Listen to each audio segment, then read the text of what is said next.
publisher, everything. Yes, I'm going to send you all a link to this Google Doc. You can use it, right? And you can fill it in. I will get the results, the responses from you. Don't feel like you have to like pressure fill it in right now instantly, but it just gives us a working guide. Hey, Susan, nice of you to join us today. I love it. I love it. Just so you guys know, we have about 12 books on deck, right? 12 authors on deck that are publishing their books in the next, I would say 4 to 6 months, right? We've got the holidays, so nobody's really pushing it. Like, I think the soonest one for publishing date, actually, that's not true. We have a December one, Tanya, right? Tanya's book is coming out in December. I think Esperanza's is coming out in December, but pretty much we're talking February and later for most of you. So this is just a guideline to give us some timelines, just to help us to get a little organized. I'm going to share my screen. I'm going to send you all this Google form for you to fill out so that you have access to it. Actually, let's do this view, this one. Can you still see this? Actually, I think I might have changed screens. No, we got it. Did you? Oh, No. oh. Yeah, we see it. Okay. All right. You can always edit this form later. So just starting with the book title and subtitle idea, even if it's like, Katie said, when she started, she just called it the book. And the idea behind this is just so that our heads can start to wrap around, our brains are like, we're writing a book. And then all the content that we're pouring into and going out and developing and gathering and thinking about supports this book title. So in the beginning for Katie, she just called it the book. She had a concept of what she wanted that book to be about. But so your book title, if we're going to be clever, right? If we're going to create something clever, right? My book is called Get Discovered. Right? What does that mean, right? Like it doesn't clarify, like, is that for Hollywood? Is that for, what is that for? And so we have a subtitle that gives more clarity to what the book is about, right?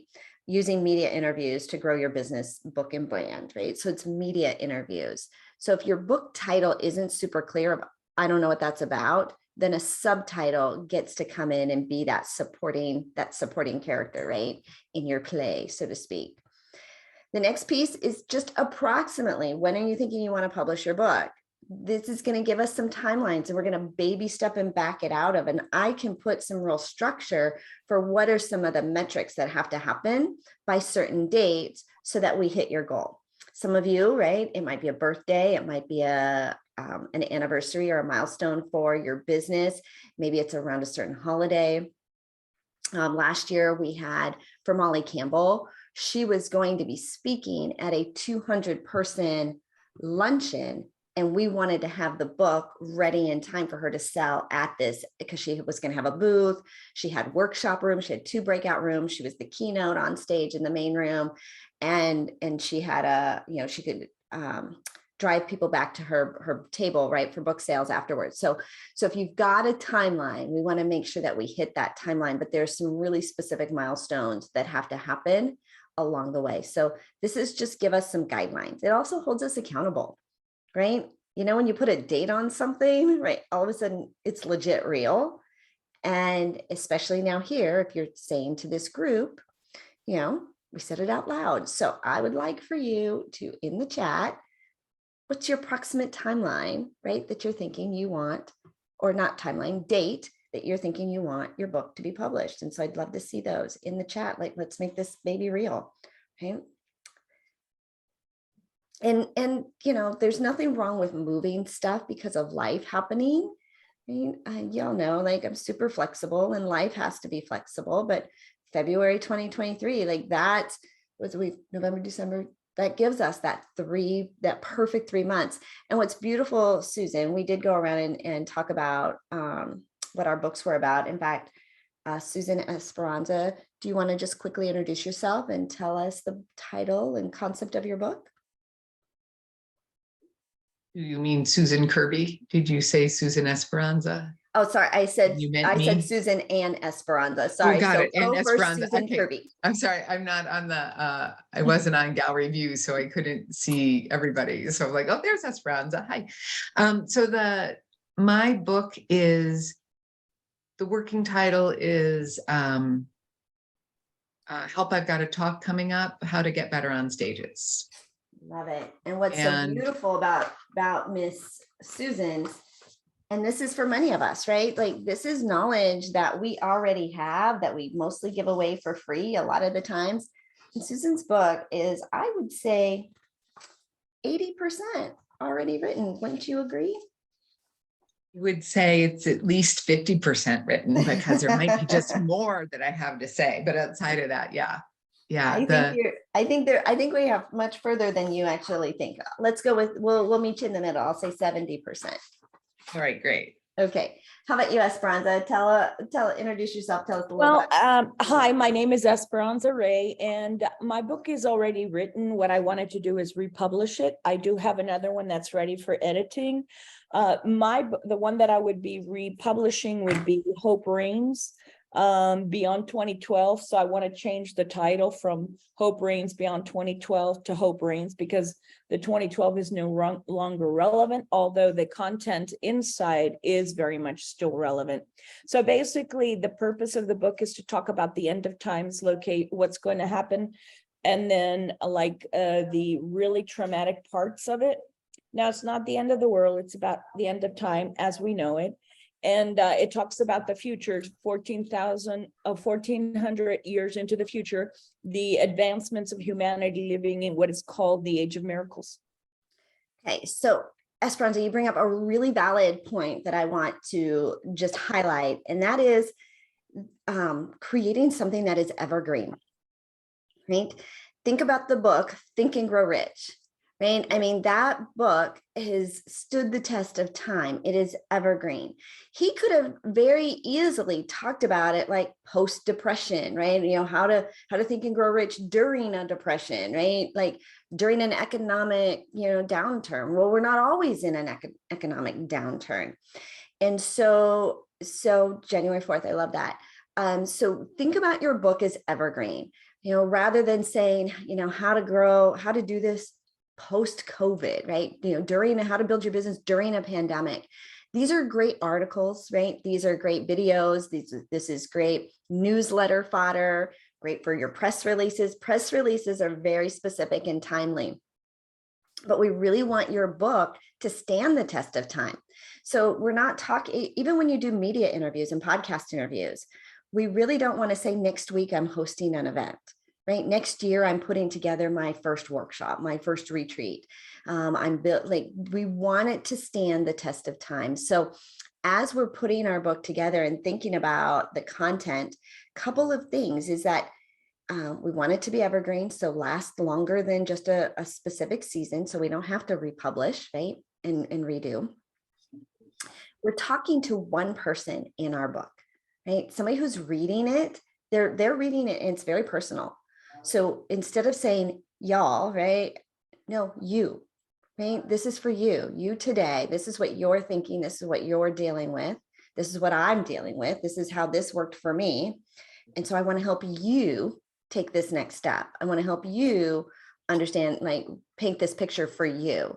So you're identifying. So think about who your most perfect reader would be, right? Who is the most perfect target audience for this book?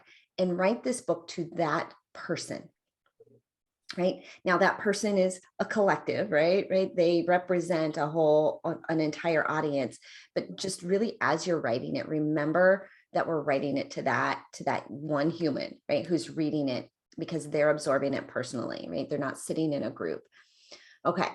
Good stuff, right? We've got some good dates coming along and I love that. So let me go back to our, just preparing our manuscript, just so we're getting organized, right? So we have our date. That'll give us some timelines. I find myself saying, dear reader. Yep, there you go, right? It's for you. I keep, right, for most of your books, I'm going to have a nice little timeline, little worksheet, right, that's going to keep us on track and to hit to the metrics and mile markers that we are looking for. Some of them are flexible, some of them are not. Now let's talk about your book cover design. Do you, like, sometimes when we get in our, we're writing and we're in like that part of our brain and we're trying to come up with the structure and the ideas and the format and what are we going to put in here. Sometimes we just need to take a little creative break.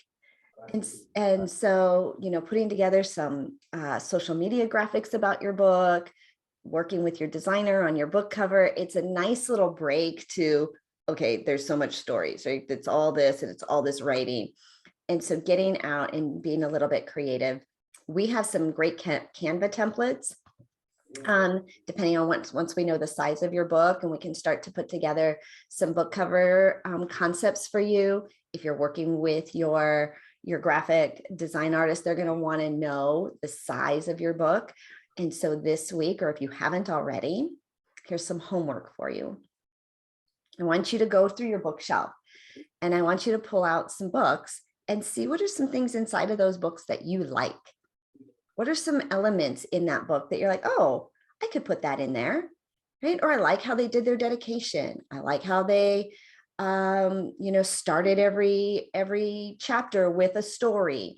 I like how they put a synopsis at the end of every chapter. Like, what are some things that you personally like in the books that are sitting on your bookshelf? So go and see, because there's not a single template. There's not a single, this is what every book looks like. You get to really put your personality and customize this to you. So look at your books on your bookshelf. Also look at what size books do you like? Which one feels good in your hands? So there are some standard sizes in books, and let me see if I can. Oh, this is perfect. This is perfect. Okay, so there's some standard sizes when we're doing print on demand that make it really economical, open for global distribution through the Amazon marketplace. And this is a really great example of 3 standard sizes of books. Can you see that there's three different stair steps here? This is perfect. So we have the 5x8, right? We have 5.5 by 8.5. And then we have the 6x9. Now what these are, I mean, this really is just a personal preference. You go through your bookshelf and see which ones do you like which ones, you know, what feels good in your hands. We want to have about, so most of my books are 5.5 by 8.5. So that's my personal preference. 5.5 by 8.5. It gives us about 200 to 250 words per page. Our goal is to shoot for 25,000 words so that we can hit that 100 page mark, because at 100 pages, we can print your name, author name and book title on the spine. At less than 100 pages, and I'm talking 99. This is Miss Wendy Labatt's very first version of her book, 99 pages, no name on the spine, right? So it has to be 100 pages. Now I want you to know that we have a lot of wiggle room in being able to get your book to 100 pages in what is called front matter, right? We have title pages, some dedications, you can have testimonials, you can put reviews, we've got your acknowledgements, table of contents, your forward, if somebody's going to write a forward for you. So there's a lot of room. We can kind of expand this front matter to get your book to that 100 pages. And then in the back, there are 2 pages. There's 2 sections. One is about the author. So we want to make sure that we have a chapter that's about you. And then we also want to make sure that we have a dynamic sales page leading people into your lead magnet, right? Your signature course, your low ticket item. So for me, I talk about my Media Mastery Bootcamp right here in my book. Now it's evergreen. It doesn't have dates, right? It doesn't say that there have location. It's very evergreen. So it's very generic in that Media Mastery Bootcamp. So you can use this, right, as a love letter to your clients, right? As part of your sales process, as part of your onboarding process. These can become great add-on, but, take action now, right? Come to the back of the room and buy my book. You just heard me speak, or sign up for my program and you'll get a copy of. Like, this can be a great little add-on for all the fun things that you'll do. And we'll talk more about how we can monetize this on the back end. Any questions so far? I have a question. Okay, Esperanza and then Dennis. Oh, go ahead. Okay. Sorry, Dennis. That's okay, no problem. I was wondering why you chose the colors that you did, because it's interesting. They're kind of the colors that I have my book cover on. I mean, the design is totally different, obviously, but This you know, one? yeah. Because it matched my t-shirt I was wearing. I Very don't think official. so. Very official. What's funny It's is Mickey Mouse red. it's my Mickey Mouse red. So what's funny about this picture is I was going in for headshots with in Denver, Colorado, and I brought my 3 outfits, right, for my headshot studio session. But I was wearing this when I walked in the room. So this was not like ever planned Oh, wow. to be. I was wearing jeans and a t-shirt. And I had brought this little jacket. And I might have been wearing the jacket. I don't know. I probably was wearing the jacket. So I had my hair and my makeup done. I was still wearing my jeans and t-shirt, and I was getting ready to go change. And she's like, well, let's just do some light, like I'm going to get some lighting. Like, let's just kind of get some lighting shots. And so she had me stand against this wall, and she just took these candid lighting shots to get herself started. And then I went and changed. That turned out to be one of my most favorite pictures out of the entire photo shoot. Was this, I got my hand in I got my jeans, like my thumbs in my pocket, like it's my Mickey, and it turned out to be one of my favorites. And so there are some, if you have questions about colors for your books, there's some psychology to books and colors. And so if you want help with that, we've got, there's a lot of science and research behind how different colors convey different emotions and meanings.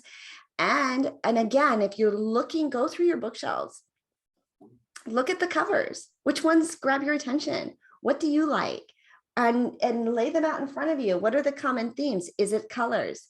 Is it the font style? Is it the layout? We get to really have fun with the cover. To me is the creative part, and I want you to have fun with it. Mm-hmm. Yeah. Dennis. Sorry. More. I was just going to comment that mine is actually a map. And so how I have like the map of the world in the front part, and then the back part has the map of the US. But I was thinking of actually extending the world, because it has a paper cover around the book. So make it all the world map. I think it'll make it a lot larger and easier to see. So it's just I think I have one that shows like a wraparound. I'll grab it. Dennis, I can hear you if you want to. Okay. Yeah, no, I was just going to say, like, where I'm stuck is the daunting number of 25,000 words. And for me, I can kind of start to write these chapters because I know the job stories and what I want to say in particular about each job. But then I'll look at what I've got written and I'm like, oh, I'm up to 300 words.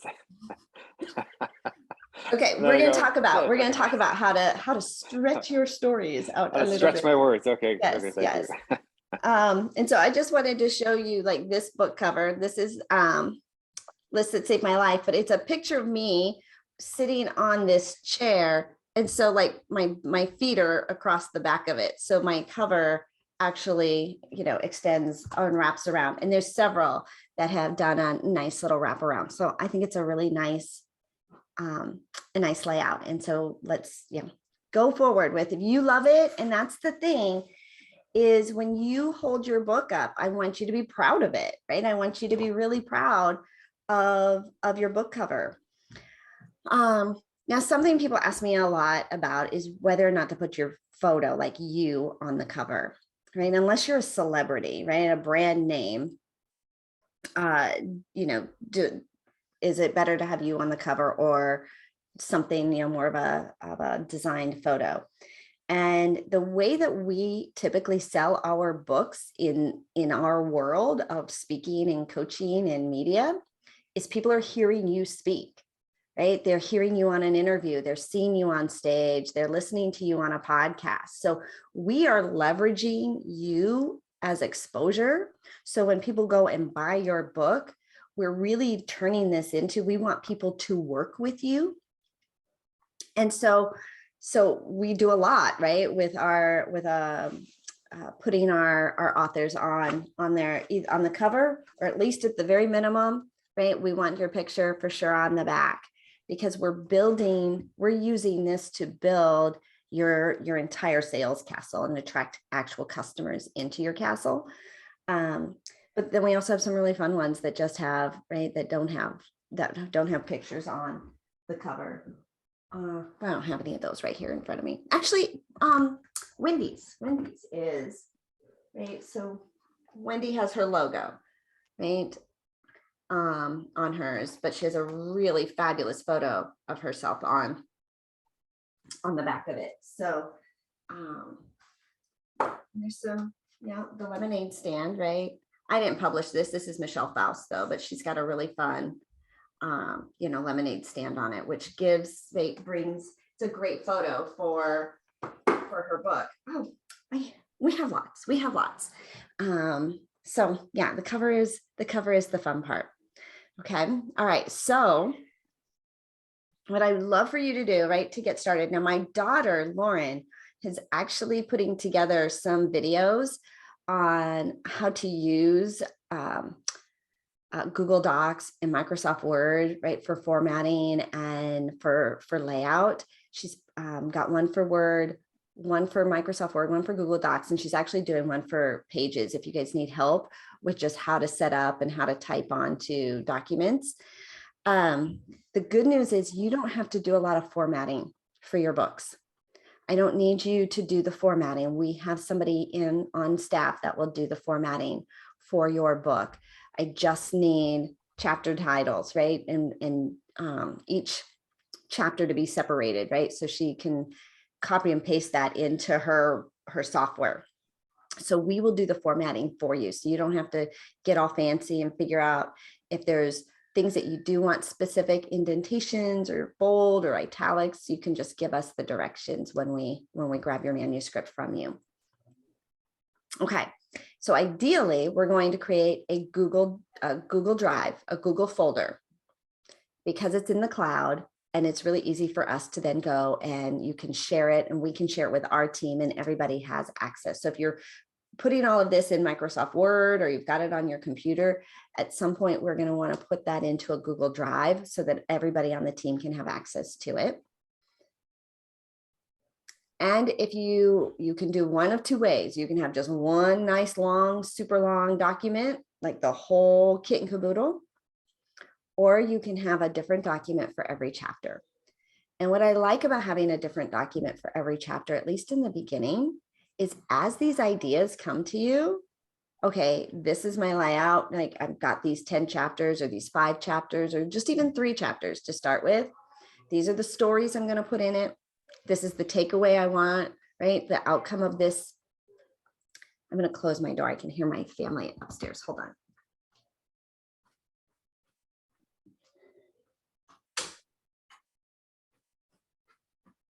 I don't know if you could hear him, but it was distracting to me. So every chapter, right? You want to have a story, a takeaway, like what is it that we want the reader to get away from this chapter? We really want the chapters to really stand on their own. And so, when we come and we read a chapter, like I can read a chapter tonight, and yes, it starts to feed into the next one, but we really want every chapter to stand on their own. And think about the overall, when we think about the title, does this chapter support what was promised in the book title? So every chapter, right? You want to have stories, you want to leverage and just be more descriptive, right? Tell a story, put us in that space, put us in that room, put us in the story, versus saying, I went outside, right? Like, it was a cold gray day. It was a sunny day. It was, it was a winter day. It was a spring day. Like, tell us a little bit more about, because stories are sticky, and stories are what people will remember always, right? And if you've got case studies, other people that had breakthroughs, even if it wasn't your own breakthrough, you can always change names to protect people. Anybody we mention in our books, we want to make sure we have their permission to mention them. And especially if you're quoting anybody, celebrities, songs, lyrics, poetry, right? If you're taking somebody else's work, you really need to have their permission in order to print that. And so if you don't have permission, then we need to make some changes for how we name them and talk about it, so that we aren't plagiarizing or whatever that word is, talking about people without their permission. I have a great masterclass by Deanne Chase on how to make sure your book, right, is copyright, trademark, like you're not setting yourself up. So I'll make sure that you guys all have access to that masterclass, and it's from a lawyer, right? So for intellectual property and copyright protection, it's really cool. And then, so let me come back here and show you this checklist, right? So this is where we're at, right? We're gathering your ideas. We're going to construct your chapter ideas and titles and bullet points for each chapter, right? Aiming for 25,000 words. Writing an introduction. Inviting someone to write the foreword for you. These are all just separate chapters, right? Write about your author chapter, a dedication, making sure you have as many details as possible into each chapter. And remember to include as many stories, anecdotes, personal journey, breakthrough, case studies. I'm going to send this all to you, but I like to keep what I called an oh-shoot pad, right? A notepad. So when ideas come to me, remember I'm Disney, right? So when ideas come to me, when I'm in the kitchen, when I'm in the car, when I'm going to bed, right? When I'm not in front of my computer is when I would often have the ideas, oh, I need to put this in the book. But then I would sit down and go, shoot, what was that idea again? What was I thinking? I totally forget it. So keep a notepad with you so that you can take notes, right? Oh, this story, this anecdote, this date, this idea, right? So that when you do sit down, you have something to draw from, Comments, questions? How are we feeling? Good. Yeah, those are good ideas. I like them. Okay. I'm going to send you this checklist. And so I'm going to open it up for questions. Otherwise, what I would love for you, right, to just take like the next 15 minutes and just go through and just take some time while, like, keep your camera here, keep us here, and just start to pull together and start to get a little organized on any pieces that might be missing from you that we covered today. Does that sound cool? Mm-hmm. Okay, I'm going to stop recording. Yep.